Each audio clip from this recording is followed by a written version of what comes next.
చిరంజీవి గారి పిక్చర్లు అయితే లెక్కలేనన్నే పాడాను. రాధిక గొప్పగా చెప్పుకుంది కొన్ని పిక్చర్లే, కానీ అంతకంటే ఎక్కువ పిక్చర్లు నేను చిరంజీవి గారి పిక్చర్లు నేను పాడాను. మీ ఇద్దరికి డ్యూయెట్లు కూడా ఎన్నో పాడాను. సంద పొద్దల కాడ సంపంగిన వింది, అందగాడికి తోడు చలిగాలి రమ్మంది, ఏడెక్కి పోయేవాడు ఎన్నడు వస్తాడో ఏమిస్తాడో, ఎన్నడు వస్తాడో ఏమిస్తాడో.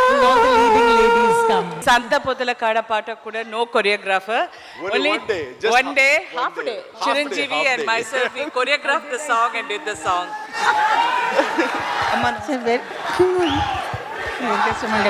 ఖుష్బూకు ఎన్ని పాటలు, చాలా పాటలు పాడాను. ఖుష్బూకు, సుహాసిని